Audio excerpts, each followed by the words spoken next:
Bonjour les gars, j'espère que vous allez tous bien. On se retrouve aujourd'hui dans un nouveau débrief. Manchester City contre le Bayern ou peut-être le Bayern contre City. En fait, c'est la même chose. Si tu n'es pas encore abonné à la chaîne, abonne-toi et laisse un petit pouce bleu. Ça va aider les autres à regarder cette vidéo. Le match d'aujourd'hui contre Bayern, c'était un match. Bon, c'est vrai que ce n'était pas un match très compliqué vu que City a eu la possession de balle. Ils ont eu plus de tirs.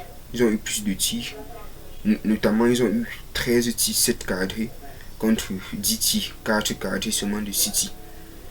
Ils ont dominé le Bayern largement au milieu de terrain en ayant la possession 60% de possession contre 40% seulement pour le Bayern. On peut dire que c'était une masterclass de la part de City. Alors City continue toujours à dominer le Bayern.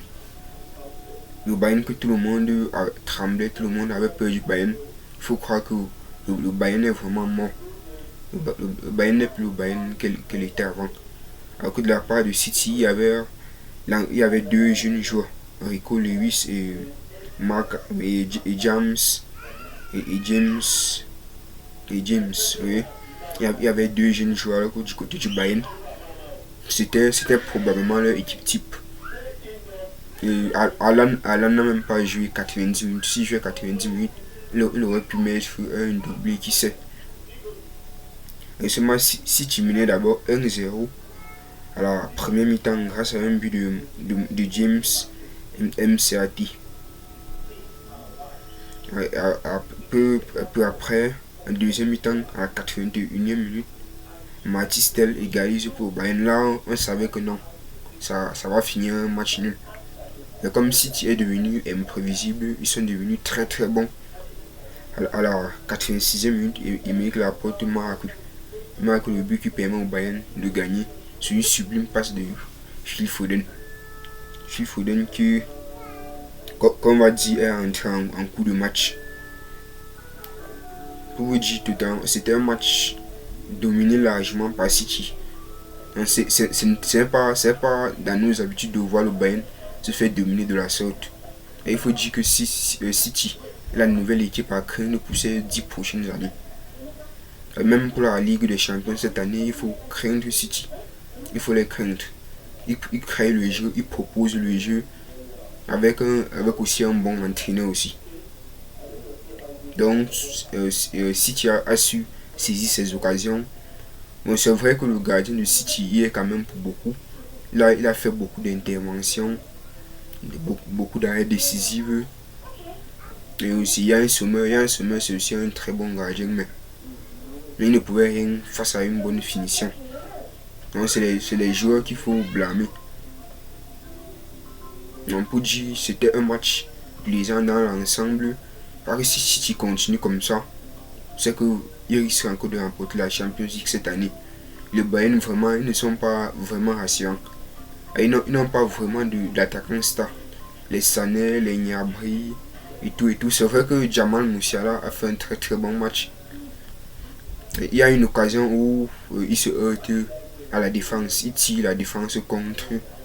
Mais sinon, ils ont quand même quelques jeunes pépites qui peuvent quand même essayer de faire la différence.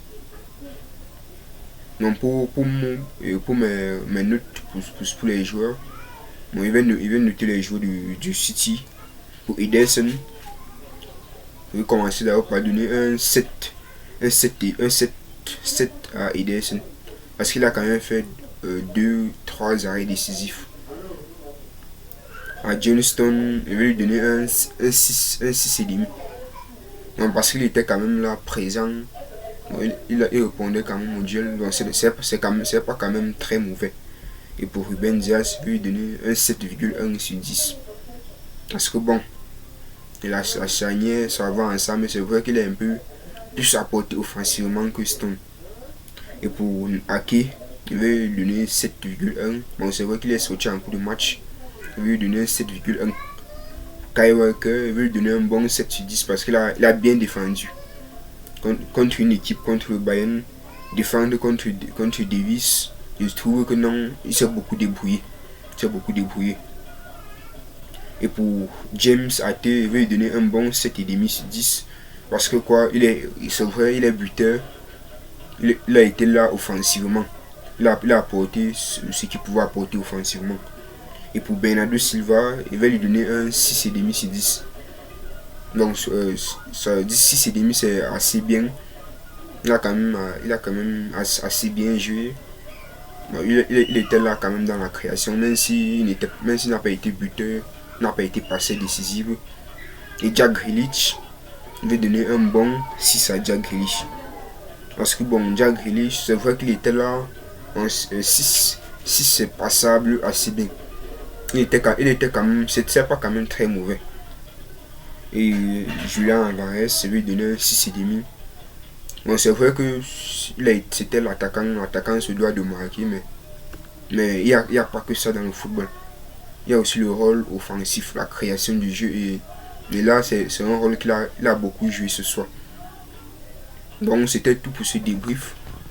Si vous avez aimé la vidéo, n'hésitez pas à mettre un petit pouce bleu et à commenter pour que d'autres personnes puissent voir. On se retrouve demain pour l'analyse du match Arsenal-Barcelone.